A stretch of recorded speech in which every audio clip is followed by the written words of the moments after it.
Salut tout le monde, salut à ceux qui sont en live avec nous autres. Fait que Phil, oui, je suis super content d'être là, de bonne humeur. J'avais hâte que ça rentre, par exemple. Là. Vous connaissez mon caractère. Fait que, écoutez, juste avant justement de se lancer sur notre invité que Phil avait déjà commencé à présenter, mais avant de parler avec Kevin, vous le savez, là, pour les habitués, on a tout le temps un concours. Fait que notre dernier podcast qu'on a eu le 11 janvier avec Fred Mallette sur le plaisir de la game, le plaisir du hockey. On a une heureuse gagnante, Laurence Landry, qui jouait Midget 2A en Abitibi, ton coin de pays, Phil. Fait que Midget 2A pour les Lynx d'Abitibi. Laurence, tu te mérites un certificat cadeau de 50 chez Sport Rousseau. Fait que super content. Hey, Toi, on a... moi-même, excuse-moi, Dom, de te couper, là, moi-même, il a rajouté une petite séance privée à l'entraînement en Zoom. Là. Ça vient de l'Abitibi et j'ai pas le choix. Super. Ben, en plus, aujourd'hui, on parle de santé physique, santé mentale. S'entraîner, c'est important. Bonnes habitudes de vie. Fait que t'es chanceuse, Laurence. Il y a une séance de privé en plus avec Phil pour un entraînement. Pour ceux qui sont là présentement, on vous demande de liker le live, de le partager aussi pour nous aider à avoir encore un petit peu plus de trafic. Fait que ça vous permet, en likant et en partageant, d'avoir la chance de gagner un autre certificat cadeau de 50 chez Sport Rousseau. Puis encore une fois, cette semaine, ce qu'on vous demande, c'est d'écrire là, dans les commentaires quelle équipe que vous auriez joué cette année, là, quelle catégorie, quelle équipe. Parce qu'en même temps, on veut savoir ceux qui nous suivent, ils viennent de où, qu'est-ce qu'ils font, dans quelle catégorie ils jouent, tout ça. Fait que 50 chez Sport Rousseau pour ceux qui like, qui partagent le live, puis qui est dans la section là, commentaires, qui écrivent la catégorie pour l'équipe dans laquelle ils évoluent. Fait que let's go, Kevin Gagné. Yes. Hey, sérieux, quand on le vu apparaître avec son kit, j'ai dit, regardez, ils vont croire pour vrai que j'ai coaché un joueur junior majeur qui est devenu médecin. Il est habillé en médecin, puis c'est pas une joke, c'est vrai, c'est du J'ai vrai. fait exprès juste pour te faire plaisir. Ah, je suis tellement content. Non, mais pour ceux qui écoutent, là, je t'avais promis que j'allais être là, puis des fois, nos horaires de travail sont un petit peu difficiles, puis j'avais promis que j'allais être là, puis là, j'ai pas eu le temps de me rendre chez nous, quelques petites complications à l'étage, mais je dis, c'est pas grave, regarde, on change de cap, on s'adapte à la situation. Les cheveux sont longs à cause du COVID, c'est pas grave. J'avais déjà mon chapeau sur la tête, fait que je suis prêt pour te parler comme ça en live. Puis, de toute façon, nous autres, là, avec Coach Hockey, plan de match, Phil, moi, Max Aubu qui est là-dedans, Danick Bouchard contre qui t'as joué, Alex Despatie. Nous autres, on veut que ça soit naturel, c'est des discussions, c'est vrai, c'est humain. On est bien content que tu sois là à ton naturel. Fait que Kevin, c'est sûr, aujourd'hui, on parle de la santé physique puis psychologique des jeunes, puis on va faire un lien avec la COVID, bien évidemment. Là, puis c'est un sujet d'actualité, mais avant d'en arriver là, moi, je te connais, puis je te connais beaucoup, puis on a partagé bien les affaires, mais je pense que tu gagnes justement à être connu, puis Philippe était rendu là-dedans. Ton parcours, on veut t'entendre nous expliquer ton parcours de joueur de hockey, puis par la suite, ton parcours aussi d'étudiant qui est super intéressant. Fait que tu peux commencer par, je pense que c'est là que tu étais aussi, tu avais Ouais, ben participé à ton écoute, ça parcours me de fait joueur de hockey. plaisir. Puis vous me couperez, les gars, là, sans problème. Hein. Fait que moi, j'ai commencé hockey mineur. Je viens du Bas-Saint-Laurent, Gaspésie. Là. J'ai joué à Matane, hockey mineur. Là-bas, la grosse catégorie, c'était du 2C. Fait que, tu sais, je jouais dans le 2C. Puis, de temps en temps, l'été, il y avait des petits tournois 3 qu'on venait faire dans le coin de Québec-Montréal. On capotait venir dans ce coin-là, tu sais. Puis, ensuite, je déménageais à Rivière-du-Loup, secondaire au travail de mon père. Toujours joué dans le hockey mineur, encore une fois dans le 2C. Puis là, quand c'était le temps de jouer dans le 2A, mais c'était difficile dans ce temps-là, où ce que j'étais dans le Bas-Saint-Laurent, ça coûtait super cher. Il fallait aller en pension. C'est parce que on restait à comme 4-5 heures de la ville, là, qui était comme centrale pour l'équipe 2A. Fait que, tu sais, j'ai pas pu jouer vraiment dans ces équipes-là. Tu sais, je pense que j'aurais pu avoir le talent pour jouer là, mais c'était plus une décision familiale, tu sais, l'importance de l'étude. J'allais être loin de ma famille. Ça coûtait quand même cher, là. Fait que là, j'ai pu jouer midget 2A seulement parce que les coûts avaient diminué, parce que là, j'avais une voiture, tu sais, j'étais rendu à 16 ans, je pouvais me déplacer moi-même. Fait que là, j'ai joué midget 2A 2 ans à Rimouski avant d'être invité. Puis ça a été comme un point tournant dans ma carrière, là, parce que j'ai été invité à Bécomo, à Rimouski et à Drummondville. Puis, tu sais, j'ai hésité longtemps, puis finalement, là, parce que Rimouski, tu sais, c'était le club qui était en arrêt de chez nous. Toute ma jeunesse, j'étais allé voir jouer l'Océanique, puis tu sais, c'était un club que j'adorais. Puis ça m'avait fait pas mal mal au cœur qu'ils ne me repêchent pas, alors qu'il y avait plein de mes coéquipiers avec qui j'avais joué qui avaient repêché. Ça m'avait pas mal pincé. Puis tu sais, c'était comme. Je vais peut-être en parler un petit peu plus tard, là, mais tu sais, des fois dans la vie, quelque chose qui te motive, là, mais ça m'a pas mal motivé. Tu sais, de démontrer à un club que tu as vu toute ta vie que crème, tu peux être bon pour jouer dans ce club-là, dans cette ligue-là, alors qu'ils t'ont même pas vu aller, alors qu'ils t'ont même pas, tu sais, repêché en 12e ronde, tu sais, je veux dire. Fait que Drummondville m'ont invité, je suis allé faire le camp d'entraînement, puis écoute, ça a donné, tu sais, des fois dans la vie, le timing est bon, là. Équipe en reconstruction qui avait eu la pire histoire de leur pire saison de leur carrière. Je pense qu'il y avait eu 6 ou 8 victoires cette année-là. Là. Puis il avait tout changé. Il avait changé 2 ou 3 centres. Puis moi, je suis arrivé comme un cheveu sur la soupe avec un bon camp d'entraînement. J'étais toujours quelqu'un de bien préparé pendant l'été, assez sérieux, là, avec mon père qui m'a toujours instauré une bonne éthique de travail.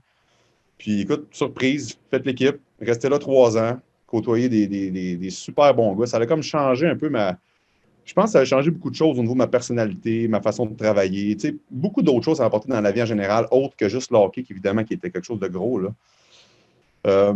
Puis on pourra en reparler des personnes qui ont eu beaucoup d'impact, dont toi, Dominique. Là. Après ça, après la session de 3 ans junior, là, j'ai eu 20 ans. Là, après ça, il y a des invitations là, dans la East Coast, ces affaires-là. Puis, tu sais, moi, ça ne me tentait pas. Ça faisait plusieurs années, depuis le secondaire, en fait, depuis que j'étais midget, que moi, je rêvais d'être docteur, d'être médecin. Puis, j'ai toujours voulu faire une job de chirurgien. Je trouvais ça donc cool, tu sais, les orthopédistes, puis tout ça. Je ne suis pas orthopédiste, là, by the way, là, mais... Puis, finalement, j'ai décidé d'aller jouer universitaire avec Ottawa, où j'ai été pendant 3 ans.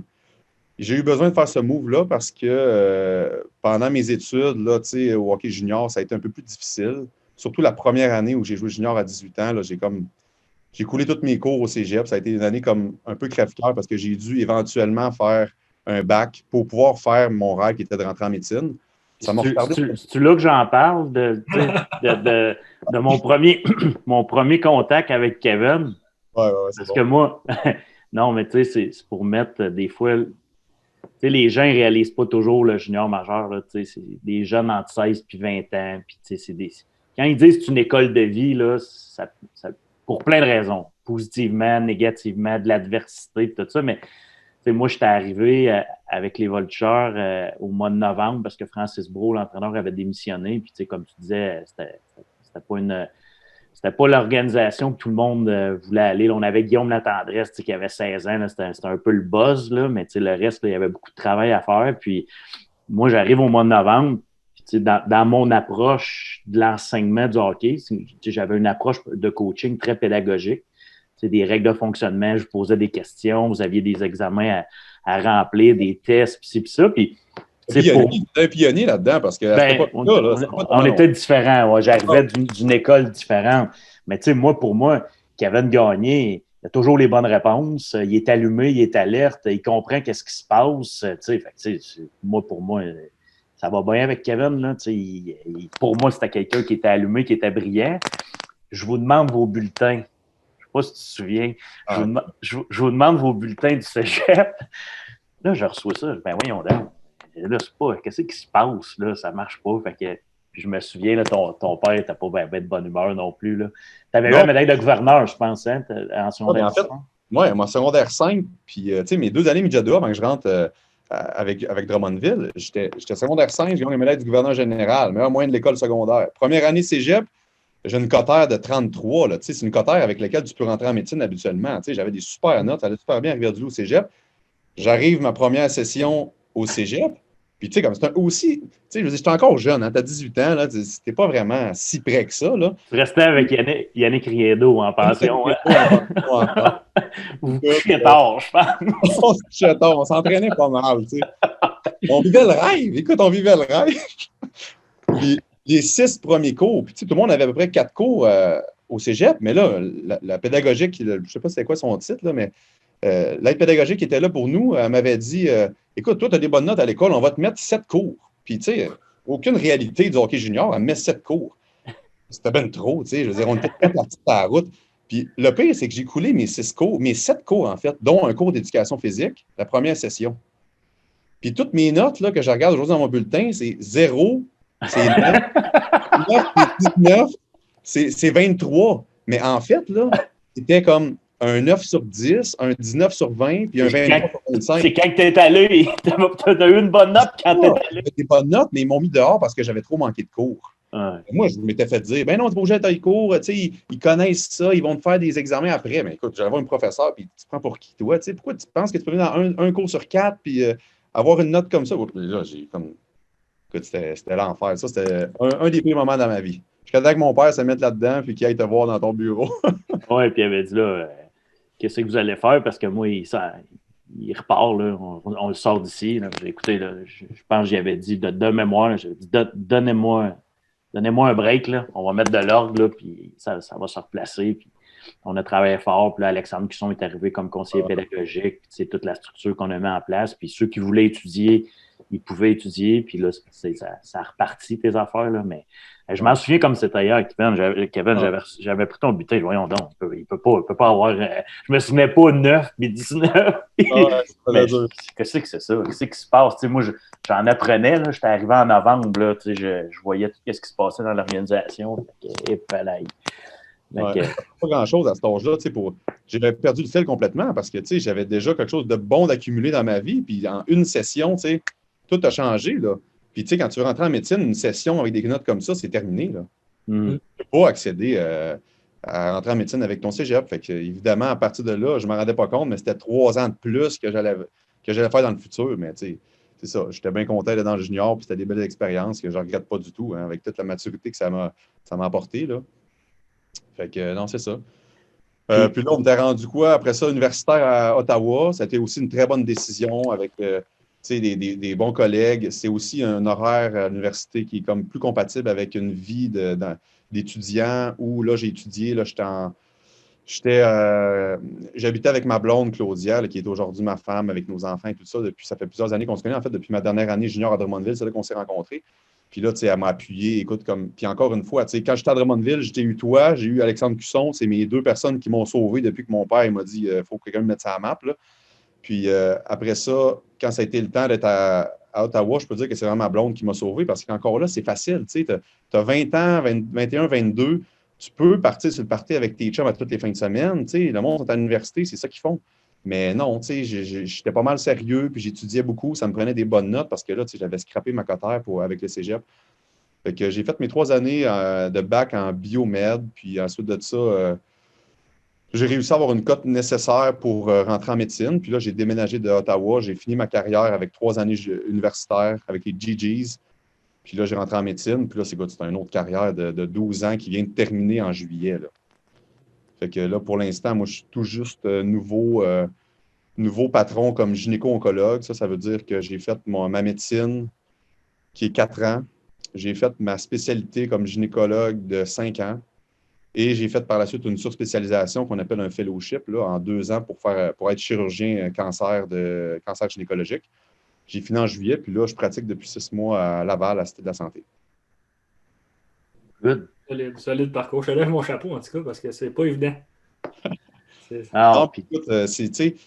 dans la vie, il n'y a rien de facile, je pense, là, mais peu importe qui, puis il y a souvent des personnes qui nous disent ça. Ah, mon Dieu, j'aurais pu être médecin, mais moi, j'aime pas lire. Il y a toujours des excuses, mais peu importe qui tu es, quand tu aspires à quelque chose, si tu mets les efforts pour, moi, je pense que tu peux toujours le réaliser. Il faut que tu aimes ça. Il faut que tu aimes faire ce que tu fais, c'est sûr, mais écoute, tu n'as pas rien de gratuit, puis je pense que ça, c'est souvent oublié. Là. L'effort rapporte quand tu mets les efforts à la bonne place. Puis des fois, tu ne vois pas le résultat 1 an, 2 ans. Des fois, c'est des résultats à moyen terme. Puis ça, c'est dur en crime d'avoir des résultats à moyen terme. Le monde, ils veulent ça. Tout est rapide maintenant, il faut que ça tout de suite. Des fois, tu es mieux d'attendre un peu, prendre ton mal en patience, puis te dire comme crime, je vais sacrifier qu'est-ce que je suis actuellement pour vivre mieux dans le futur. Mais il faut que tu vois ça. Puis ça, c'est une façon de voir. Il faut que ça soit enseigné. Tu ne peux pas l'avoir d'emblée comme ça. Puis toi, là-dedans, la différence, on en a parlé un petit peu, là, junior majeur, bon, tu es arrivé à ta première session, ça a plus ou moins bien, ça a pas bien été, pas plus ou moins, ça n'a pas bien été. Là, après ça, tu t'es replacé, mais ça restait quand même si on valorisait les études à Drummond, puis avec Alexandre Cusson, avec moi, avec Frédéric Mallette, même Éric Haley qui était là comme assistant coach, on vous en parlait, mais si t'échouais, on t'en aurait parlé, mais tu continuais à jouer au hockey. Là, mais à Ottawa, est-ce que ça avait un impact, l'environnement, l'atmosphère? Tu es obligé de réussir à l'école si tu veux continuer à jouer au hockey. Est-ce que le hockey, pour toi, est encore assez fort quand tu joues universitaire? Tu dis, ben, je veux aussi continuer à jouer au hockey, puis j'ai pas le choix, il faut que je réussisse à l'école. Tu sais, ça a-tu eu un effet? Ou... Oui, ben, tout à fait, parce que, tu sais, le hockey est une passion pour moi toute ma vie depuis que j'ai 5-6 ans, tu sais. Ma première passion, puis celle que j'ai encore aujourd'hui, c'est le hockey. Avec le fil du temps, la médecine est devenue beaucoup plus importante, puis mon rêve de devenir médecin. Et quand tu te rends compte, junior, qu'à 18 ans, 19 ans, ben, les kids de 16 ans qui arrivent sont de loin meilleurs que toi, ben là, tu commences à penser, OK, là, tu sais, le rêve est fini. Tu vis qu'est-ce que tu as à vivre, ça t'apporte des choses différentes, mais il faut que tu aies une option B. Puis à un moment donné, il faut que tu sois logique aussi. Là. C'est beau de dire, si tu crois en tes rêves, tu vas y arriver, ça, c'est vrai, là. Mais à un moment donné aussi, il faut que tu te fasses un reality check de dire, OK, je change mon parcours, puis je le fais comme ça. Puis là, le hockey, pour moi, m'a permis à Ottawa de continuer. Aller juste à l'école, pas jouer au hockey avec une gang de gars, je pense pas que ça l'aurait passé non plus parce que tu as des bons amis qui te motivent aussi dans ça. Puis j'ai développé des super bonnes amitiés avec des gars là-bas que je suis encore des grands chums parce que on partage la même affinité, la même mentalité, les mêmes valeurs. Fait, ça, tu retrouves ça dans un groupe.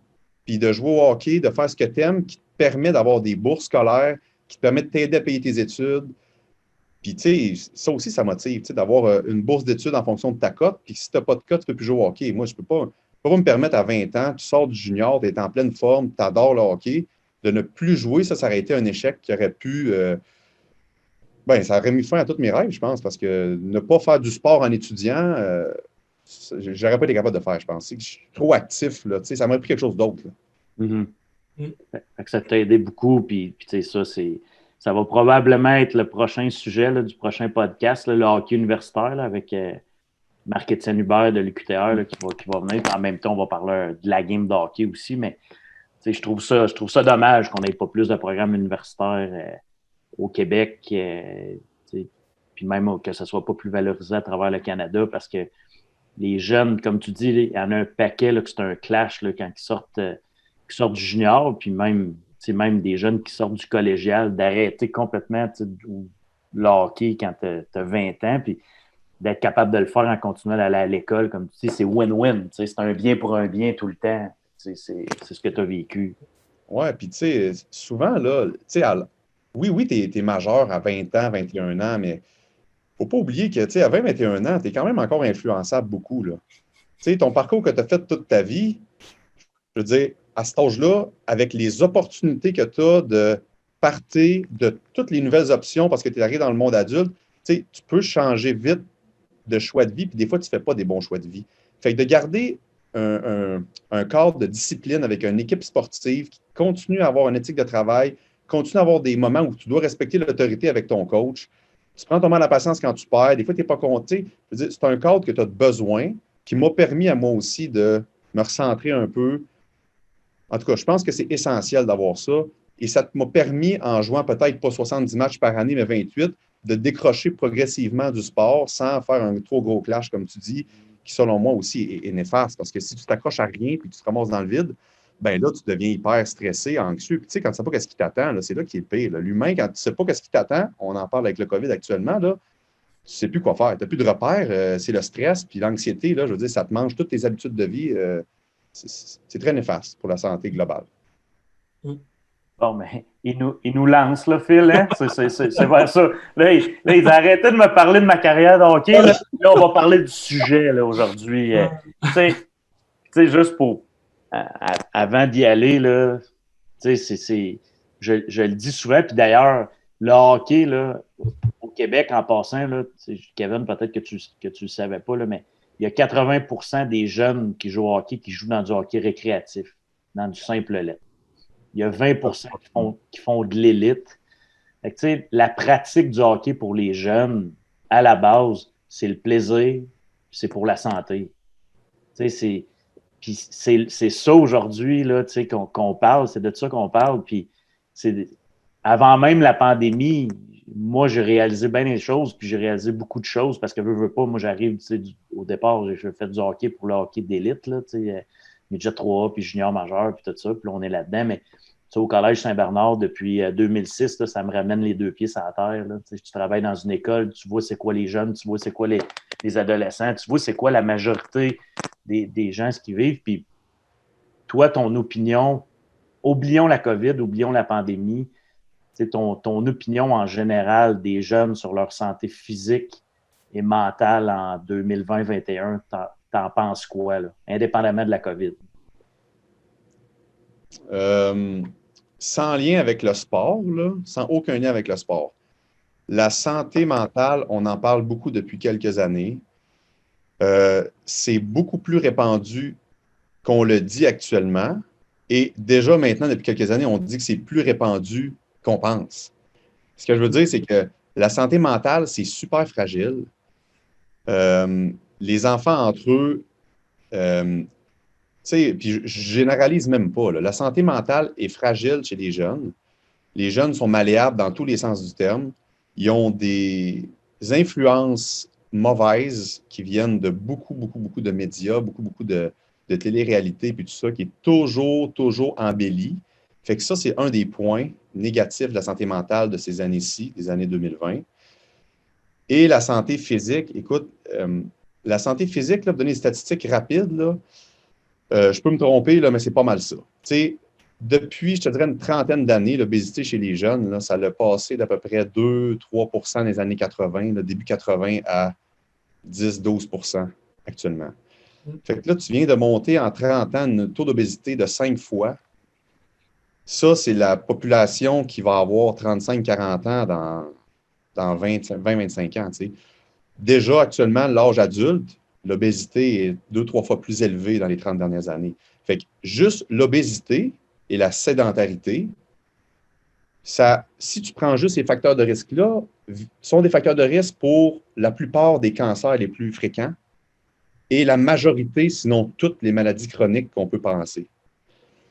Tu sais, quand tu penses que c'est des facteurs de risque qui sont modifiables par notre façon de faire, par notre façon de montrer à nos jeunes comment le faire, des décisions gouvernementales qui peuvent être faites, la façon que les parents montrent l'exemple à leurs enfants, c'est grave. Ça veut dire qu'on fait des méchants mauvais choix, tu sais.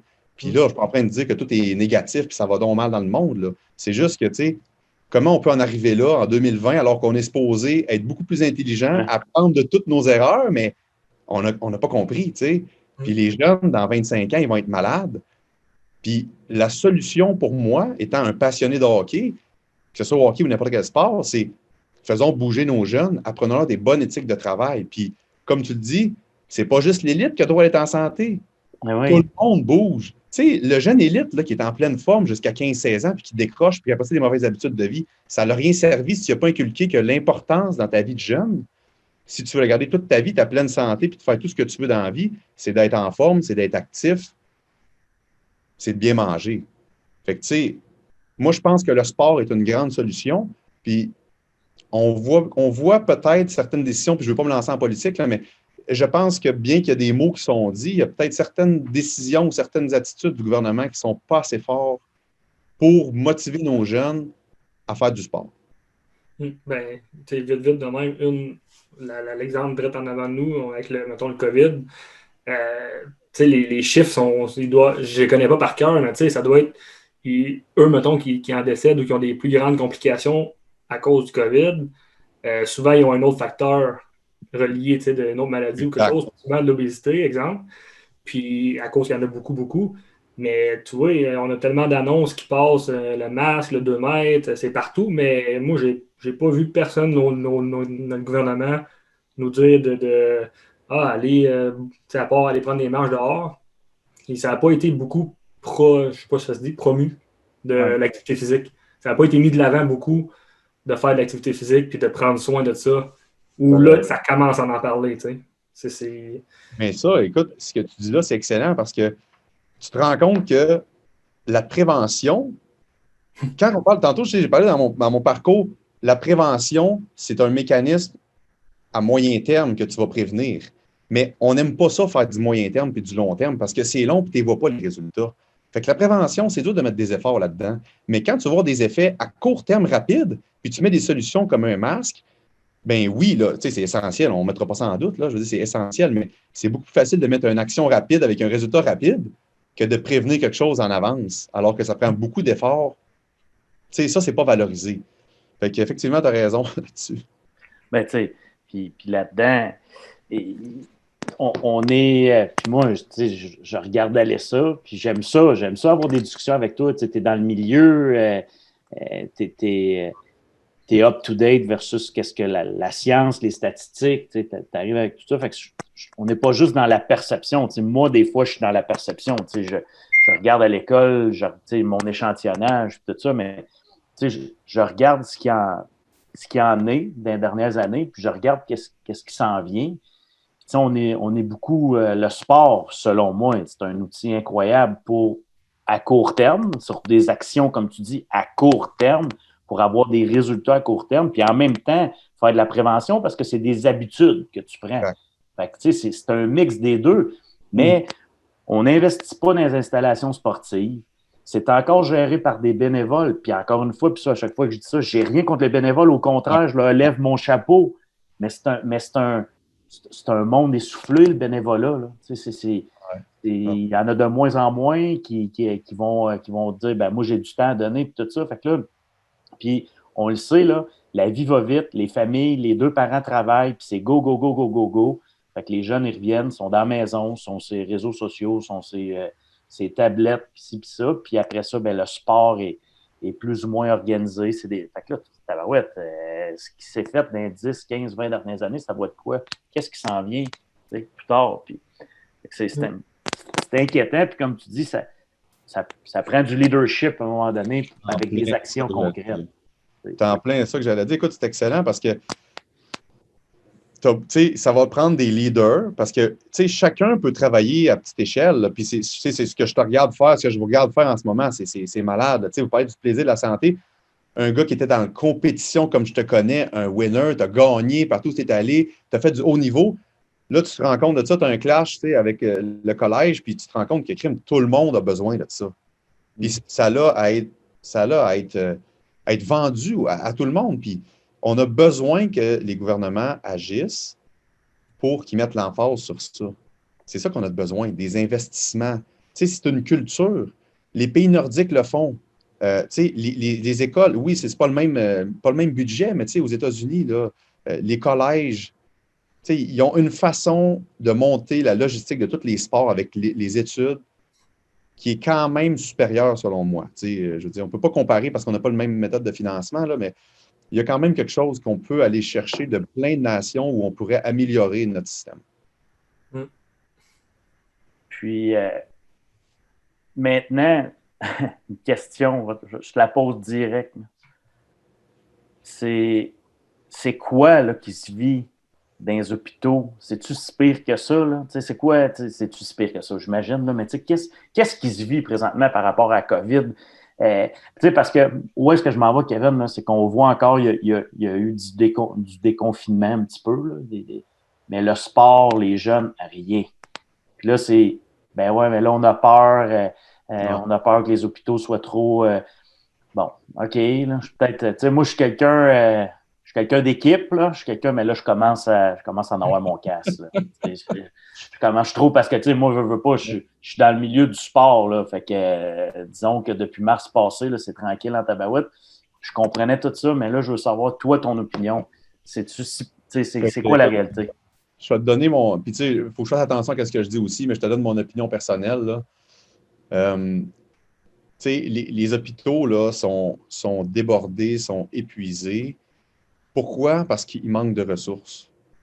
Il manque de ressources parce que les ressources qui sont disponibles, quand je parle de ressources, là, la main-d'œuvre, des préposés, des infirmières et des docteurs, ils ont été relocalisés dans des zones où ils ont besoin de gens pour s'occuper des gens malades COVID, pour faire du dépistage COVID.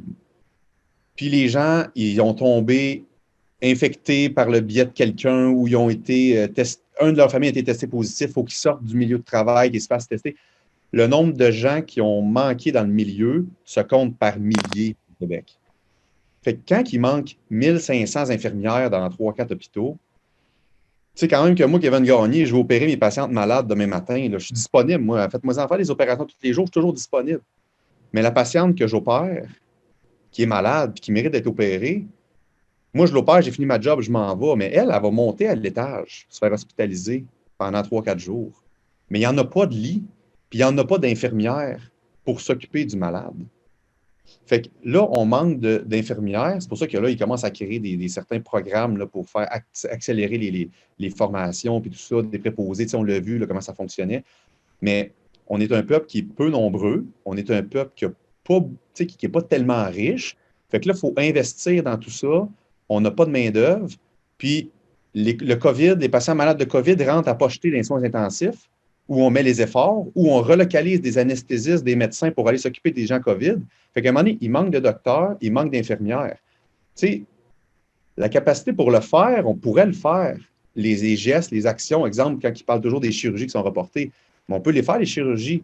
Il y en a des docteurs qui sont capables de les faire, les anesthésistes qui vont intuber le patient, mais les infirmières, on ne les a pas. Parce qu'on s'entend que le cœur du système de santé, là, c'est les soins infirmiers, c'est les préposés, c'est tout l'entour. Tu sais, c'est pas juste le docteur. Tu sais. Ça, c'est une mauvaise croyance du système de santé. Ce qui tient tout ça en place, c'est tout notre système de soins infirmiers avec les préposés, puis tout le monde qui travaille dans les labos. Tu sais, si tu n'as pas ça, c'est fini, là. Fait que là, actuellement, c'est ça le problème. Puis là, le monde, en plus, sont épuisés parce qu'ils n'ont plus de congés quand ils remplacent les gens qui sont malades. Fait que les gens qui sont épuisés, à un moment donné, ils tombent en maladie. Les gens qui sont épuisés, ils peuvent plus. Puis j'écoutais ce matin, je me souviens plus, c'était dans la presse qui disait qu'il y a une augmentation en pourcentage, un pourcentage de démission des infirmières. C'est la presse. Dans la presse, hein? Oui, mais tu sais, beaucoup plus élevé. 4000 infirmières, je pense, qui ont démissionné dans la dernière année. C'est épouvantable. Je ne suis pas surpris de ça. Tu sais, ma soeur est infirmière aussi à Charlemagne, puis tu sais, je veux dire, elle m'en compte des histoires, là, tu sais, leur fameux travail supplémentaire obligatoire, qui sont obligés de rester. Tu sais, ils ont des familles aussi, ils ont d'autres choses à faire. C'est bien beau de dire merci les anges de la santé, là, qui sont eux, là. Mais à un moment donné, les gens, tu as une capacité physique, tu as une capacité mentale, puis c'est pas des surhumains, là. Fait que je pense qu'il faut les respecter. Puis la façon de respecter ça, puis de faire en sorte que le système y tienne, c'est de mettre en place des systèmes qui vont faire que la transmission du COVID va se faire moins, les gens vont être moins malades, vont moins rentrer dans le système de santé et donc vont pouvoir comme se calmer un peu puis faire vivre tout le reste du système de santé, pas juste pour les gens COVID. Parce que les gens COVID, c'est triste, sont malades, ils meurent, mais la majorité des gens qui ont le COVID ne sont pas très malades. Le problème, c'est que la plupart, il y a un chiffre tellement élevé de gens malades qu'il y a une petite proportion qui vont être aux soins intensifs. Là, c'est d'autres qui viennent prendre le gros de la charge de toutes les ressources de l'hôpital. Là, ton autre portion de question, c'était, vous autres, vous êtes écœurés parce que dans le sport, les jeunes, tu sais, je veux dire, les jeunes ne sont pas malades. C'est des vecteurs. C'est pas le problème. C'est que là, le gouvernement, puis j'aimerais pas ça être dans leur botte, c'est qu'ils prennent des décisions sur quelque chose, une pandémie mondiale qu'il n'y a jamais eu, ou qu'il y a eu il y a plusieurs, une centaine d'années. Je veux dire, les solutions, là, ils ne pleuvent pas. Je veux dire, entre peuples, ils doivent se parler, là, entre pays, là, puis savoir c'est quoi les meilleures solutions qu'on pourrait faire, mais je pense qu'ils n'ont pas des réponses parfaites. Puis ils doivent prendre des décisions, puis ils doivent couper une ligne entre cette activité-là, tu peux, puis, tu sais, effectivement, on peut critiquer beaucoup de décisions, mais prendre cette décision-là, ça ne doit pas être facile. Moi, je pense qu'ils font toujours dans le meilleur. Je pense qu'ils font toujours, puis, tu sais, certains, là, on les voit bien, là, qui travaillent fort, puis, tu sais, on ne vit pas dans des téléromans, là, ils veulent faire le meilleur pour la population. Mais effectivement, c'est choquant de voir que les jeunes, ils n'ont pas plus de liberté dans leur sport. Est-ce que de les libérer plus, d'autoriser plus de petits groupes pour certains sports, ça serait néfaste au point que ça viendrait contrevenir tous les autres efforts qu'on fait dans d'autres systèmes de santé. Je ne sais pas, aucune idée, mais c'est ce niveau-là que je te dis que je ne peux pas vraiment critiquer parce que, tu sais, je veux dire, les décisions, moi, je la prendrais, je n'aurais pas plus de... C'est encore bien moins qualifié qu'eux autres pour la faire, là. Tu sais, c'est ça. Je ne peux pas te mêler, là. J'ai parlé longtemps là-dessus parce que, tu sais, j'ai comme l'impression que je ne suis pas clair, mais en gros, le système de santé, c'est ça le problème. La solution, écoute, j'ai aucune idée c'est quoi la solution. Tout ce que je peux dire, c'est que j'essaie de respecter le plus possible ce qu'ils nous disent, mais en arrêt, c'est sûr que ça nous choque un peu de... Ça nous choque un peu une recette un peu plus libre, puis les jeunes surtout, je veux dire, tu sais, ils passent à côté des années super importantes, puis leur santé mentale est fragile, leur santé physique est fragile, puis on est en train de voir une année de mauvaises habitudes de vie. Ouais, mais en même temps, tu sais, c'est... Moi, là, on parle de ça, mais tu sais, exemple, les décisions de, on va dire, mettons, ouvrir les centres d'achat, mais pas permettre les sports quand tu peux être distancé, exemple, plus que dans un centre d'achat ou dans un Costco. Moi, c'est ces bouts-là que je comprends comme pas, c'est où est-ce qu'ils prennent le truc, là, mais... Je t'avoue. Ça fait comme pas de sens. Ça fait. Là, ça rentre dans les opinions personnelles là, un peu, mais OK, let's go. On laisse la SAC puis la SQDC ouvert, puis vous pouvez y aller, rentrer, ressortir, mais on peut pas aller un à un dans un gym, mettons, avoir un entraînement privé que c'est facile de respecter toutes les mesures possibles. Ouais, t'as bien raison.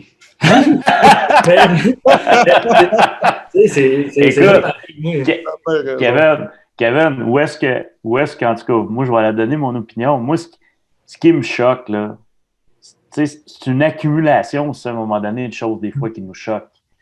Mais tu sais, combien de fois qu'on entend dire c'est important, nos jeunes, l'éducation, c'est important, puis la santé, c'est important, puis il faut investir dans la santé, puis il faut investir dans l'éducation, puis investir dans nos jeunes. Mais c'est pas ça les décisions dans certaines situations. Puis moi, là, honnêtement, j'aimerais pas ça, moi non plus, d'être dans les bottines du premier ministre puis de tous ceux qui prennent les décisions. Sauf que la seule chose, là, à un moment donné, c'est si c'est vrai que c'est une priorité, la santé, puis l'éducation, puis les jeunes, à un moment donné, il faut que tu prennes des décisions. Puis c'est là qu'il y a de l'incohérence. Là. Puis il faut pas oublier, tu sais, moi, je suis un grand croyant de l'éducation de nos jeunes, c'est nos futurs leaders. Fait que leur santé physique, leur santé mentale, mais leur capacité de juger une situation, ils vont nous l'aider comment? Ils apprennent quoi présentement? Puis moi, je parle en leur nom, là, ils apprennent quoi?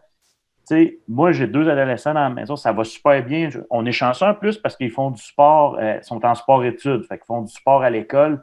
Fait que c'est un moindre mal là, quand même. Là. Il y en a, là, ceux qui n'ont pas cette chance-là, là, c'est zéro.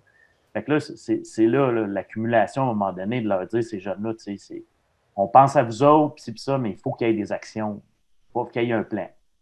Oui, tu as raison, parce que là, actuellement, la façon que les jeunes vivent, puis les adultes aussi, là, mais on parle des jeunes, là, c'est qu'on est toujours dans la crainte. Ça fait 1 an qu'on vit un épisode aigu de stress. Puis ce que moi, je pense qui va arriver, écoute, encore une fois, opinion personnelle, mais je veux dire, je suis teinté un peu de certains spécialistes qui parlent de ça.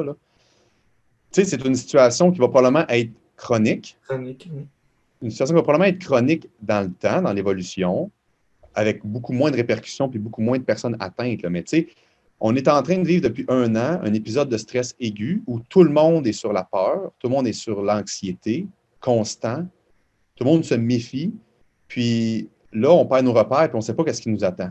Fait que ça, c'est stressant pour des jeunes dans un âge où ils sont à l'âge où ils se développent leur personnalité, ils développent leur caractère, la façon comment ils vont pallier l'échec, comment ils vont pallier une difficulté, tu viens de le dire.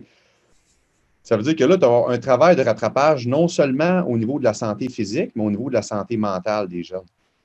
Puis là, ça, c'est un méchant fardeau, là, dans le sens que ça prend des spécialistes qui se penchent sur ça, parce qu'effectivement, il y a une génération qui va payer le prix de ça, puis c'est pas trop de dire ça. Je pense que c'est vraiment la réalité.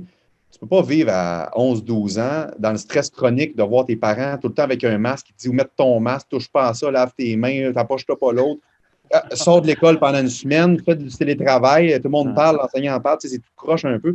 Malgré que les enseignants font un job exceptionnel, ma blonde est enseignante, puis je veux dire, je les vois aller. Je vois ça tous les jours, c'est incroyable. Oui, je veux dire, ça aussi, c'est un autre pilier de la société qu'on pourrait parler pendant 2-3 heures. Écoute, je trouve que ça va être très difficile. Puis là, c'est là que les gens intelligents, puis qui étudient là-dedans, qui doivent prendre la relève, puis du leadership. Moi, tu vois, je ne suis pas un gars de politique, mais ce que je trouve qui manque des fois, c'est des gens qui sont qualifiés, qui ont un certain leadership pour amener des solutions, puis amener du monde avec eux là, qui vont faire un plan de match, investir dans ça. En tout cas, tout ça pour dire que moi, je pense qu'on va vivre une situation chronique puis qu'on est dans l'aigu trop longtemps actuellement. Oui. Ça, c'est... vas-y. Non, vas-y. Je garde qu'est-ce que ça peut amener, mettons, ce stress aigu-là qui peut devenir éventuellement chronique, mettons, chez les jeunes? Quel genre d'impact ça pourrait avoir là, sur leur soit le développement à eux, sur leur niveau social? Oui, bien écoute, au niveau social, c'est bien beau dire... il y a 2 choses. Il y a le côté éloignement. Il y a le côté éloignement, l'absence de regroupement. Les jeunes adolescents, là, c'est bien reconnu. Là. Ils vont forger leur personnalité. Il y a une grosse portion de leur apprentissage qui va avec le groupe, avec les collègues, avec les gens de leur âge. Tu sais, tu as beau être un parent et d'inculquer des bonnes valeurs à tes enfants, ça va être très, très bon à l'âge enfant. Quand ils arrivent à l'adolescence, ils vont garder ça, mais ils vont être très teintés par leurs collègues, leurs amis. Là, on leur empêche de faire ça à une époque super importante. Fait que, bien qu'ils soient tout le temps, on le voit avec les médias sociaux, là, ça pitonne, puis ils ont moins de contacts humains déjà à la base. Là, tu viens de les limiter encore plus parce qu'on sait que déjà avec les médias sociaux, on vient de limiter un contact humain qui est essentiel. Là, on arrive avec une deuxième limite, une deuxième barrière qui dit, en plus, quand tu peux, ben, tu ne peux pas le faire. Ouais. Les impacts psychologiques, écoute, je ne suis pas assez un grand théoricien pour te dire qu'est-ce que ça pourrait faire, là, mais c'est sûr que les jeunes vont être un peu plus renfermés. Le niveau de leadership ou de prendre la parole, de défendre les autres, c'est sûr que ça va être perdu un peu, puis ça va être à rattraper. Il y en a qui ont la fibre de leader qui vont le garder, mais quand tu ne développes pas une aptitude, tu ne peux pas l'exploiter. Là.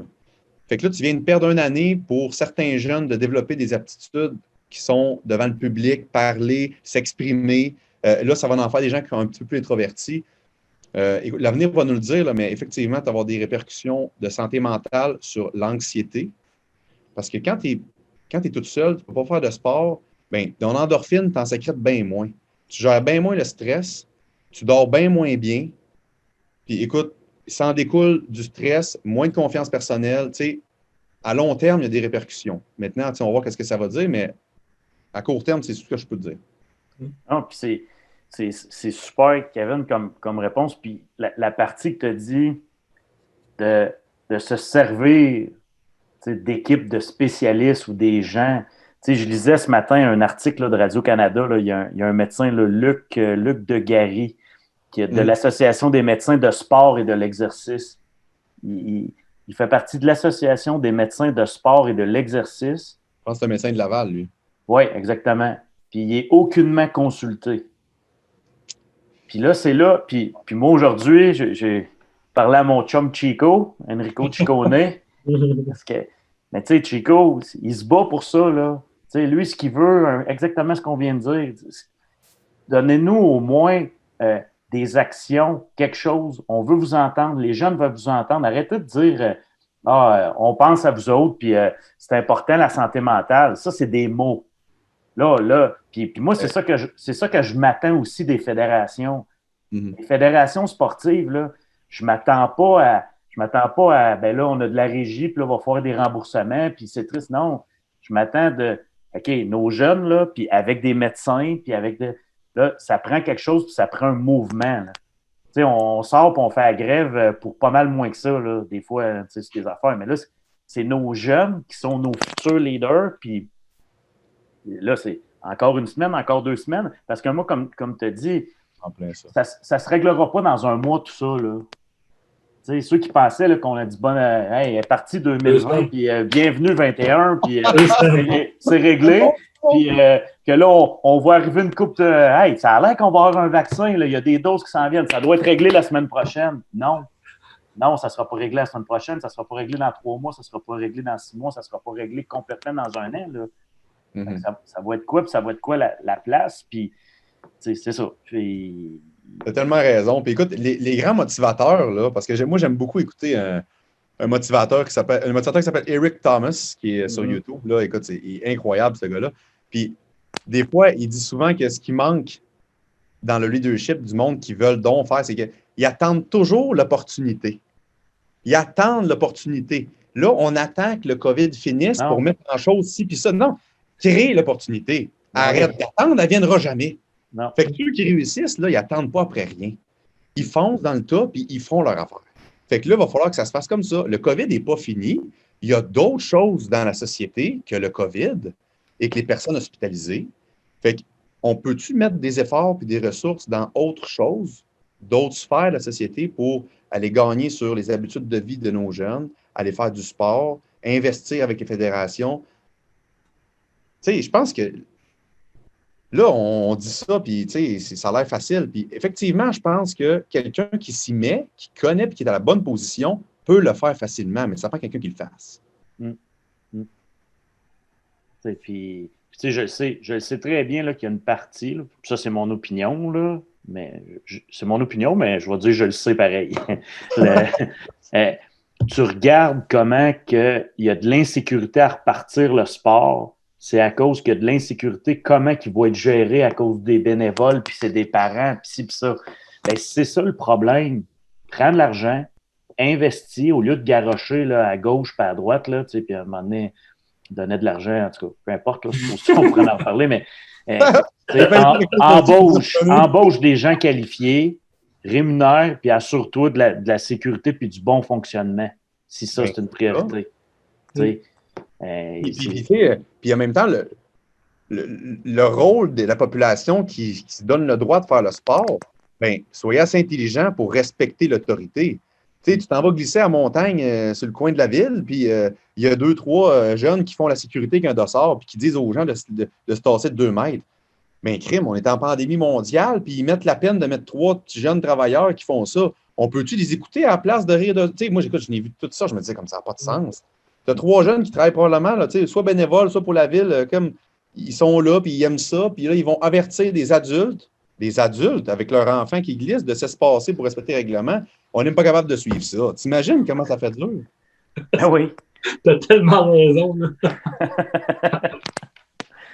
Mais, pas tout le monde. Pas tout le monde, mais tu sais, on sait comment ça marche. Mais il faut, là-dedans, là, à un moment donné, ceux qui ont les vraies bonnes intentions, il faut qu'ils se lèvent. Les vraies bonnes intentions, il faut qu'ils se lèvent, il faut qu'ils agissent, comme tu dis, puis il faut qu'ils créent l'opportunité. Puis, tu sais, moi, puis là, il est temps qu'il se passe quelque chose. Puis de toute façon, tu l'as dit, avant même la COVID et la pandémie, la santé physique et psychologique de nos jeunes, il doit se passer quelque chose. Puis là, ben, la pandémie, finalement, là, toute petite problématique, elle a fait grossir, puis elle a fait grossir, puis elle a fait grossir. Puis ça nous pète d'en face. Notre système de santé, le sport, la santé de nos jeunes, mais ça nous pète d'en face. C'était quelque chose, tu l'as dit. Tu n'as pas dit que ça allait augmenter l'obésité des jeunes depuis le mois de mars l'année passée. Là. Non. Ça a juste pogné un autre coche, mais c'était déjà parti depuis des années. 30 ans.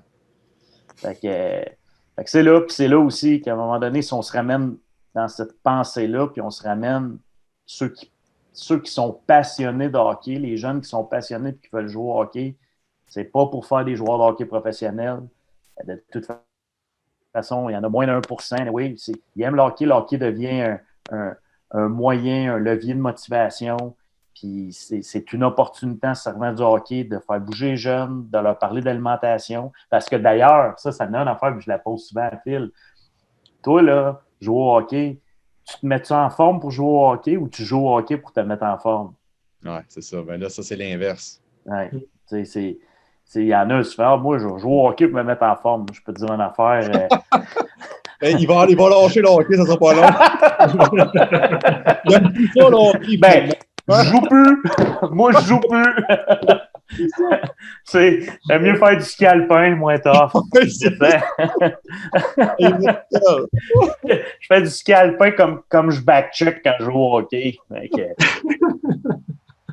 Écoute, tu sais, c'est drôle parce que, tu sais, tantôt, là, tu viens de parler de l'obésité qui a augmenté et tout ça, mais moi, ce qui me frappe le plus, là, c'est que le sport apporte tellement aux jeunes, ça devrait quasiment être obligatoire dans les écoles que tu fasses un sport. Tu sais, que ce soit un sport individuel ou d'équipe, tu vas apprendre différentes aptitudes. Tu vas avoir tu devrais faire les deux. Tu devrais être obligé de faire les deux. Un individuel parce que tu es face à toi-même. Oui. Psychologiquement, la concentration personnelle. Tu n'as personne d'autre à blâmer quand tu fais une erreur. C'est toi-même. Tu te regardes dans le miroir, je dois m'améliorer. Tu fais un sport d'équipe, tu respectes tes collègues, tu apprends tes faiblesses. Parce qu'à l'adolescence, ils te le disent en maudit tes faiblesses. Tu sais, en chum, là, tu sais vite c'est quoi. Tu t'apprends à t'évaluer, tu regarder dans un miroir et tu dis comme, oh, c'est vrai. Tu sais, l'autocritique devient meilleure tout à coup quand tu joues dans une équipe, dans un sport collectif. Des habitudes de vie qui vont durer à long terme. Parce que, tu sais, ton père et ta mère, bien beau te dire, mange comme il faut, va faire du sport. Tu sais, concrètement, tu l'inscris-tu, ton jeune, dans un sport? S'ils ne le font pas et que les parents sont pas capables de le faire, bien, on peut-tu avoir un mécanisme qui fait en sorte que nos jeunes, ils vont tous faire du sport? Que ton père soit quelqu'un ou ta mère soit quelqu'un qui t'engage, tu sais, qui ne te montre pas des bonnes habitudes de vie, la société est là pour dire, de base, tu dois faire un sport pour te mettre en forme. Parce qu'on ne veut pas que tu sois obèse, hypertendu, diabétique, apnée du sommeil. Nomme-les toutes, c'est tout relié. Mhm. Fait que, tu sais, je pense qu'à la base, tu dois avoir une société qui prend en charge les jeunes pour leur montrer des bonnes habitudes de vie parce que c'est pas vrai de dire que tous les parents au monde vont montrer des bonnes habitudes de vie. La preuve, c'est des tendances familiales, tu sais. Les Ben, mauvaises et, habitudes de vie, c'est des tendances familiales. ben oui, puis là, en plus, les statistiques que tu as sorties tantôt font en sorte que la roue, elle s'en va pas sur le bon bord, là. C'est ce qui est montré d'une génération à l'autre, ça s'en va pas là, Mais sur le bon. ça, Fait que là, ça, je pense que ça, on est sans dire arriéré, là, mais on est en retard par rapport, par exemple, aux États-Unis, mettons, dans nos programmes d'études, sport-études, ainsi de suite. Tu sais, j'ai beaucoup d'athlètes que je suis, que eux sont, par exemple, NCAA aux États-Unis ou dans les programmes sport-études secondaires là-bas. Puis eux, ils doivent pratiquer 2 sports, même 3 sports pendant leur année scolaire. Puis nous, ici, tu vas faire un sport, puis tu le gardes tout le long, mais c'est ça. Quand on en parlait de faire plusieurs sports, ben, eux, là-bas, c'est déjà intégré que si tu veux faire partie du programme, tu dois faire d'autres sports. Peut-être 2, 3 équipes de sports différents. Écoute, c'est excellent. Puis, il ne faut pas remonter à si longtemps. Là. Moi, quand je jouais junior à 18 ans, ma première année, là, pour avoir eu Dominique Ricard, Alexandre Cusson, là, je peux te dire qu'au cégep, là, la conciliation sport-études, là, ils s'en foutaient complètement. Là.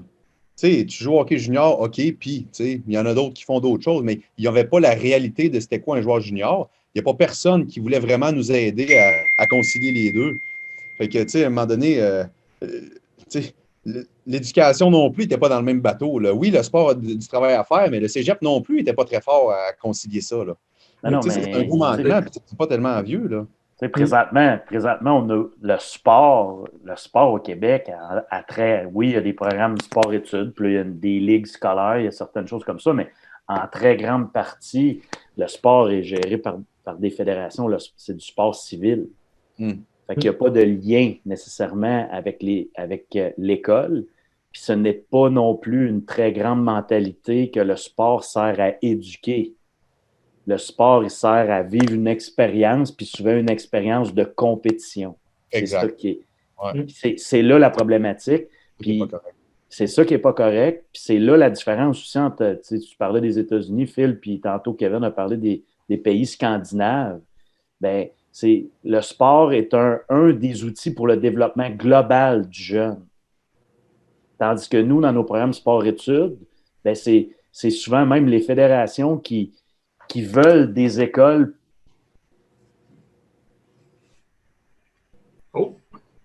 Dom. Là, on a perdu. Ouais, hein, je pense que. Ben écoute, je vais renchérir. Mais écoute, je veux juste rajouter par rapport à ça, je trouve ça super intéressant. Qu'est-ce qu'il disait, Dominique? Ouais, ça a déconnecté. Ouais. Parce que tu es en train de parler des pays scandinaves, là. Puis j'ai lu un article récemment, c'était tellement bon, là. Il parlait du hockey avec les pays scandinaves. Je ne sais plus si c'était en Suède ou en Norvège, là. Mais il disait qu'il avait obligé jusqu'à 13 ans, écoute, je ne peux pas me tromper, là, que tu n'as pas de position dans le sport. Puis tu commences à jouer 3 contre 3 en largeur. Ça vient juste de changer, là, je pense. 3 contre 3 en largeur jusqu'à tel âge. Puis après ça, c'est du 4 contre 4, mais tu prends une largeur plus grande de glace. Ils ne jouent pas sur une pleine glace parce qu'ils trouvent que les jeunes, sur une pleine glace, ils tournent en rond. Ils n'apprennent pas à se développer. Puis là, ils instauraient des positions trop tôt aux jeunes. Tu sais, combien de fois qu'on a vu ça, un défenseur qui est atome, qui est bon, rien de défenseur, mais il aimerait peut-être ça jouer à l'avant, mais il ne peut pas, il est défenseur. Ça réglerait un autre problème. Il est défenseur, à part son père qui a mis palette droitier, tu vas jouer droitier. Ça aussi, le développement de la latéralité, et ainsi de suite, là, on donne un bâton de hockey déjà d'un côté à un joueur, à un jeune bébé ou 2 ans, exemple, des patins, puis il n'a même pas développé encore son côté dominant, ces affaires-là.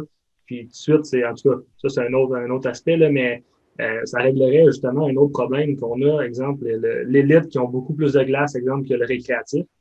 Pourtant, c'est les mêmes individus au même âge, ils devraient avoir le droit, les deux, à avoir le même nombre de glaces.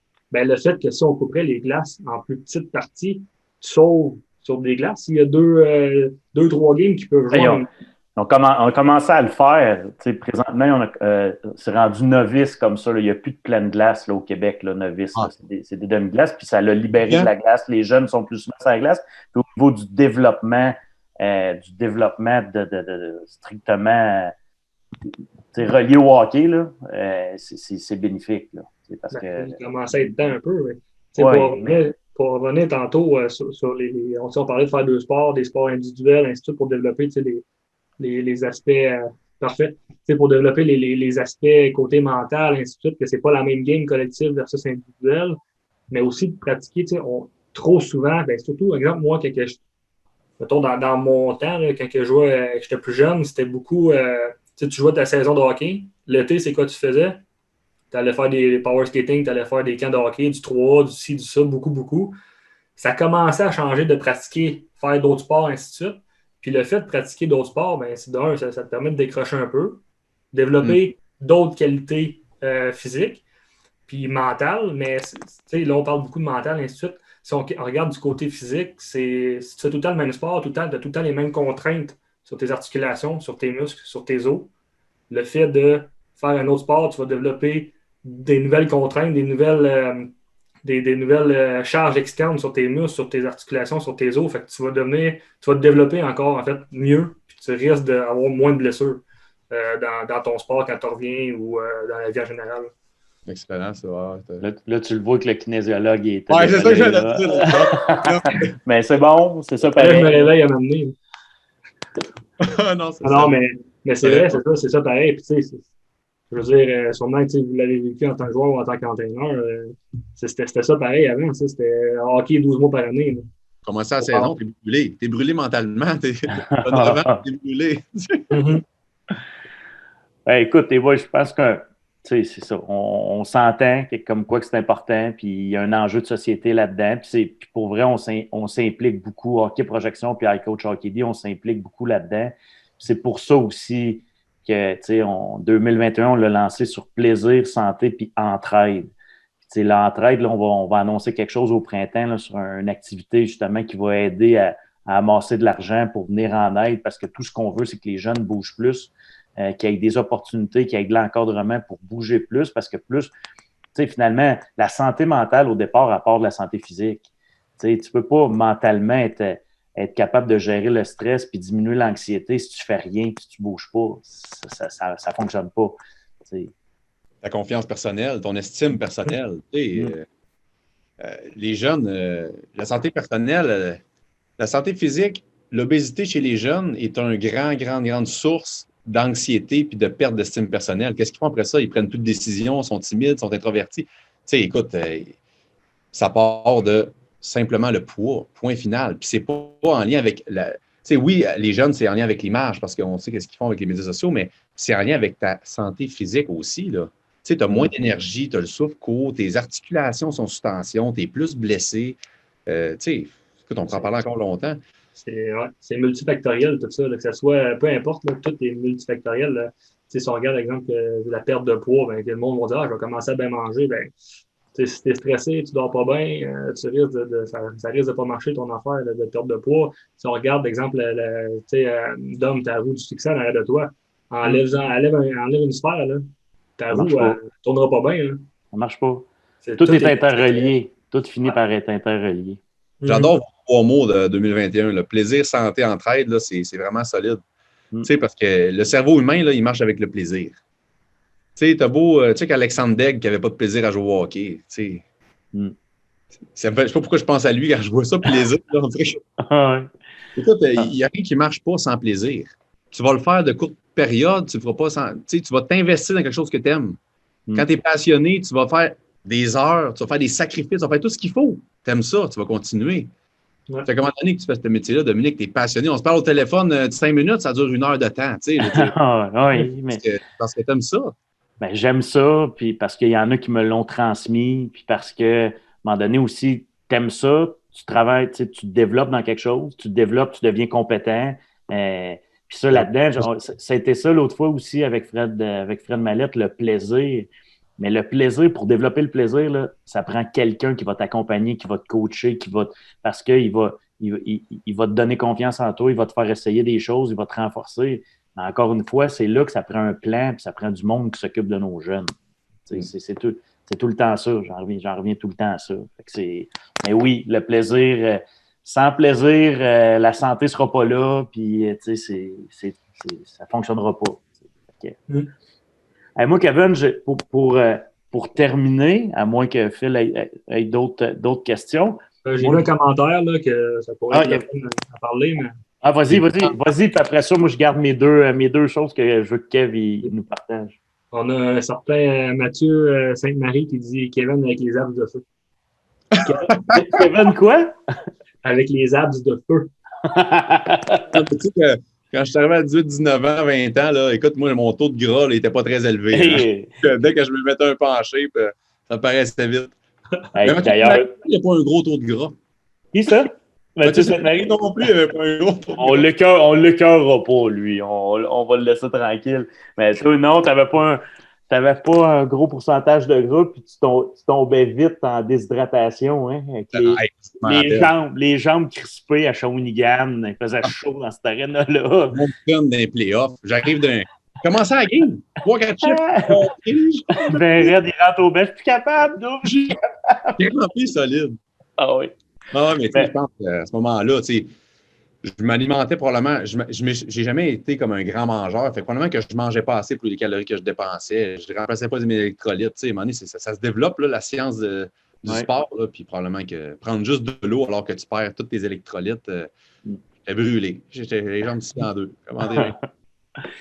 Hey, juste deux choses, parce que je veux que tu démontres par deux choses, deux exemples, là, plutôt que tu as vécu, comme quoi que le sport, tu sais, quand on dit que c'est une école de vie, on apprend à connaître, on rencontre plein de personnes incroyables, tu sais, ça nous donne un réseau social, puis tout ça. Fait que là, ça, tu vas voir laquelle question je vais te poser après, par rapport à ton réseau, tes connexions que le hockey t'a apporté. Puis l'autre, je vais t'amener à quelque part comme quoi le hockey aussi, dépassement de soi, seuil de douleur, etc. Fait que tu vas voir aussi où on s'en va en Abitibi par rapport à ça. Je ne sais pas si tu t'en souviens, mais la première, qu'est-ce que tu as vécu comme médecin relié à un ancien coéquipier? Y a-tu quelqu'un à un moment donné qui est arrivé à l'hôpital et avec qui tu as joué junior? Ouais, ça, c'est une bonne histoire, ça. En fait, tu sais, il y avait, tout le monde connaît bien Guillaume Latendresse, hein? Il jouait avec les Canadiens, puis c'était une méga star. Il est encore une méga star, d'ailleurs, il fait une super job là, avec son chum Max Lapierre. Puis, il arrive à l'hôpital à Saint-Luc, puis là, il y avait quelques mondes que j'entendais, tu sais, des petites infirmières qui parlaient, là, puis tu sais, des collègues qui étaient résidents avec moi, puis certains patrons même qui étaient impressionnés, tu sais, qui me formaient, qui étaient comme impressionnés. Ouais, ça a l'air que Guillaume Latendresse s'en vient avec sa blonde. Je ne sais pas si on peut nommer sa blonde dans le podcast, mais en tout cas. Oh, oui. OK, fait que, tu sais, il arrive avec sa blonde à Villeneuve, puis là, tu sais, il vient coucher ici, ça a l'air, elle s'en vient peut-être ce soir, puis là, c'était comme une grosse affaire. Fait que là, moi, je les entendais parler, mais je le disais pas, tu sais. Les autres, ils savaient que j'avais joué au hockey, mais ils savaient pas que, tu sais, je connaissais bien Guillaume Latendresse, puis tu sais, qu'on a été co-chambreurs pendant une couple d'années, là, ensemble. Fait que moi, je le vois arriver, puis là, tout le monde, évidemment, c'est comme la grosse affaire, là, tu sais, ils chuchotent un peu, ils sont tous mal à l'aise, tout le monde, soudainement, vient en salle d'accouchement, parce que moi, j'ai été formé en gynécologie obstétrique, fait que j'étais en salle d'accouchement de garde. Et là, tu sais, on a supposé être 8-9, puis finalement, on se ramasse 25 parce que tout le monde veut voir Annie Villeneuve et Guillaume Latendresse. Puis là, je me lève, puis je m'en vais voir Guillaume. C'est Guy, comment ça va? Tape dans la main. Hey, comment ça va? Et là, les faces du monde, là, c'était tellement drôle. Les infirmières qui étaient comme, mon Dieu, comme ça n'a pas d'allure, qui connaissent. Même les patrons venaient me voir après. Tu connais Latendresse, toi? Mais qu'est-ce qui se passe? C'était bien drôle. Puis ils ont été tellement gentils. Là. Ça a été comme vraiment une belle expérience. Ouais, j'étais vraiment content de le revoir. Puis on s'est revus d'ailleurs une fois ou deux, mais tu sais, la vie, elle va vite, hein, fait qu'on n'a pas même la chance de voir, même bien des collègues que j'aurais aimé ça revoir, là, mais ça, c'était une expérience qui va me rester marquée longtemps. Là, puis il était égal à lui-même. Là, il était gentil avec tout le monde, il parlait avec tout le monde, facile. Guillaume, ça va toujours rester Guillaume. Ouais. Pas de mon gars, mais elle est bonne. Puis c'est ça, dans un podcast qu'on a fait avec Guillaume en décembre. À un moment donné, c'est venu sur le sujet, puis c'était comme si là, il y avait juste moi puis lui là, on était dans le podcast, il disait « Hey, quand Annie allait accoucher, c'était Kev Gagné, puis là, c'était... Tu savais-tu, Doom? Je savais, Kevin me l'avait dit. C'est ça. Mais tu sais, le sport, tu sais, c'est ça, tu sais, le sport nous permet de socialiser, de se faire des amis. Il y en a on se fait des ennemis aussi, mais on se fait des amis, on apprend à se connaître soi-même, apprend à connaître les autres. Puis là, 5 ans, 10 ans, tu sais, gars, là, Mathieu Sainte-Marie qui écrit, tu sais, on a des liens ensemble que c'est ta vie, là, ça va nous rester raison, puis, le reste de nos jours. C'est ça que les jeunes, ça, j'en reviens à ça, les jeunes, présentement, on ne peut pas faire ça. Tu sais, je vois mon gars, tu sais, qui a 13 ans, puis ma fille aussi, ses compétitions de natation, elle partait, tu sais, quand elle partait les fins de semaine, les compétitions de natation, ils se créaient quelque chose, tu sais, leur équipe, même affaire avec Émile. Ça, c'est des moments qui sont perdus présentement, puis je trouve ça plate pour eux autres. Tu as raison, ça fait mal parce que, tu sais, des bons amis là, dans le cours d'école, tu en as plein, mais des amis avec qui tu bâtis quelque chose ou que tu vis des expériences, que ce soit positif ou négatif, hein, parce que tu vas vivre des grosses défaites avec du monde, tu vas établir un lien de confiance quand même. Tu vas avoir passé une épreuve avec eux autres. Puis, tu sais, la plupart de mes chums que j'ai eu junior, là, la plupart, ça va faire 7 ans, 8 ans que je ne les ai pas vus. Là. On va se rencontrer. C'est comme si c'était hier qu'on s'était vus. On va jaser, ça va être interminable. On va dire qu'il faut qu'on fasse d'autres. On ne s'en vient pas ici pour jaser, puis on vient d'oublier tout le reste. Ouais. On va se texter 3-4 petits mots des fois sur Messenger, comme encore des jokes pour rire, mais tu sais comment c'est le monde de sport. C'est comme si on était encore des grands chums malgré qu'on ne s'est pas vu depuis 7-8 ans. Puis ça n'arrive pas beaucoup dans la vie, je trouve, avec des connaissances ici et là. Ça prend, il faut que tu vives quoi de fort avec une équipe, là, un groupe. Puis effectivement, ça va manquer pour cette année, pour le développement des jeunes. L'autre, dépassement de soi, sacrifice, payer le prix. Bissaillon, y avait-tu une bonne shot à Val-d'Or? Écoute, ça, c'était drôle en tabarouette. Ça, c'est-tu la fois que je m'étais cassé le pied? Oui. Ouais. Moi, je vais te conter après ce que je me souviens. Là. Vas-y, là. Moi, mon bout de coach. Là, écoute, moi, je me rappelle qu'on joue une game, puis tu sais, moi, j'étais un peu le gars que tu appelais pour le désavantage numérique. T'sais. Fait que moi, c'est le premier pairing de désavantage numérique, puis je m'en allais là, puis ma job, c'était de bloquer des shots, puis j'étais fier de ça, j'en faisais une certaine honneur, puis là, je me mettais, mais tu sais, quand c'est ce gars-là qui shot, tu savais toujours qu'il allait te faire mal, parce qu'il y avait une méchante bonne shot. Sébastien Bissaillon à rentrer, ça va pas. C'était l'enfer, puis ce game-là, il m'avait pogné une bonne shot sa cheville une première fois, Puis là, ça avait fait mal. Puis là, j'étais tombé, mais tu m'étais relevé, tu étais en désavantage numérique, tu n'as pas de rester à terre, il faut que tu continues avec tes shots. C'était mon rôle. Puis là, j'étais retourné, puis là, je vois qu'il était one-timer, puis que le gars, il feed le puck, il était à pointe, puis c'était encore moi qui étais dans la ligne de shot, là, 2 fois de suite. Puis là, il m'avait pogné le bout du patin. Le câble du patin avait renfoncé, je m'étais cassé le gros orteil. Ouais. Mais tu t'es cassé le gros orteil, mais t'es revenu pareil dans la game. moi, dans ma tête à moi, le trainer vient me voir, il dit gagner, il a l'orteil pété, puis son cap de patin, il est tout renfoncé, le patin, il est fini. Fait que là, moi, 1+1, on ne reverra pas Kev à soir, là, j'ai le scratch dans. À un moment donné, à début de 3, hey, Doom, je fais là, lui, sur le banc. Il avait mis le patin d'un autre joueur qui ne jouait pas. Un gars qui était scratch, qui ne jouait pas, il a mis ses patins avec l'orteil cassé, puis il a rembarqué. Ça, c'était. Comme coach. Une semaine, ouais. Hein? Je pense qu'après, j'ai manqué une semaine, là, parce que là, je devais être sur de l'adrénaline, mais j'avais manqué 2 après. Mais ça, là, ça avait été oui, c'est ça aussi, ça mobilise un groupe, disons, puis quand tu dis que c'est une école de vie, puis après, ben, tu sais, on rit bien, mais ça aussi, tu sais, les gars, là, passer au travail, tout ça dans le junior, puis payer le prix, puis bloquer des shots, tout ça, ça aussi, c'est une école de vie. Écoute, un voyage d'autobus là, de 14 heures du Cap-Breton, là, quand tu reviens à Drummond, là, tu t'en fais des liens. Quand tu as 14 heures de temps avec les mêmes gars, tu sais, c'est spécial. 14 heures de temps, quand Guillaume Latendresse, il avait scoré 2 ou 3 buts, je pense, il avait été choisi à la première étoile, mais c'était la journée, si ma mémoire est bonne, là, Mathieu Sainte-Marie, s'il nous écoute encore, il pourrait nous le dire, mais c'était la journée que tu pouvais donner quelque chose à quelqu'un. Quelque chose du genre, là, t'es généreux, tu donnes.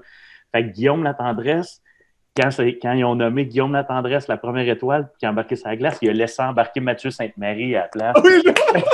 Mathieu se promenait les mains dans les airs au Cap-Breton. Et Matt, il jouait à peu près 2 fois par match. Puis là, Guillaume, il avait dit « Ah ouais, c'est ton moment, gros, vas-y sur la glace. » Il avait donné à First Star. Après ça, c'est le fun, le 14 heures pour revenir. Sinon, il est plate et il est long. Et quand tu perds, il n'était pas le fun, mais quand tu gagnais, c'était un bon 14 heures. Ouais. Hey, Kevin, c'était un immense plaisir. On se parle de temps en temps, mais on ne se voit pas assez souvent parce que tu sais comment je t'apprécie. Puis c'est un immense plaisir que tu sois là. C'est pertinent avec ce qu'on vit avec nos jeunes. Puis c'est ça. Tu es dans le milieu de la santé, puis tu es très connecté sur ce qui se passe. Un gros merci. On est content de t'avoir avec nous autres. Merci, Philippe. Aussi. Dominique, je veux juste te dire que j'en profite. Tu as eu un gros impact dans ma vie, où ce que je suis rendu aujourd'hui. Tu as eu un très gros impact dans ma vie. Je suis vraiment content d'avoir pu te connaître. Tu sais, on se parle souvent, mais je ne peux pas vraiment te dire ça de vive voix toujours, là, mais c'est un bon moment pour te le dire. Ce que tu fais pour les jeunes actuellement, c'est incroyable. Continue ta passion comme ça. Écoute, tu vas mobiliser d'autres personnes qui vont suivre ton exemple. Ça va être quelque chose de gros. Tu montres de quoi d'excellent avec toute ton équipe. Je trouve ça merveilleux. Puis vraiment, là, dans ma vie, tu étais une personne très importante. Puis les gens de ma famille le savent également. Fait que merci à toi. Bravo à toute ton équipe. Merci les boys de m'avoir invité aujourd'hui. Vous allez pas pleurer, les gars. Hey, c'est ça. C'est des liens à vie. un gros merci encore. Puis à bientôt. Ciao. Salut. Bye-bye. Merci beaucoup. Oui. Chez iCoach Hockey, notre objectif, c'est de faire sortir le héros en toi le plus souvent possible. Comment qu'on fait ça? Bien, notre application t'aide à te préparer pour tes matchs. Il t'aide à te préparer mentalement, physiquement. Il t'aide à être une meilleure version. Faites-vous un après?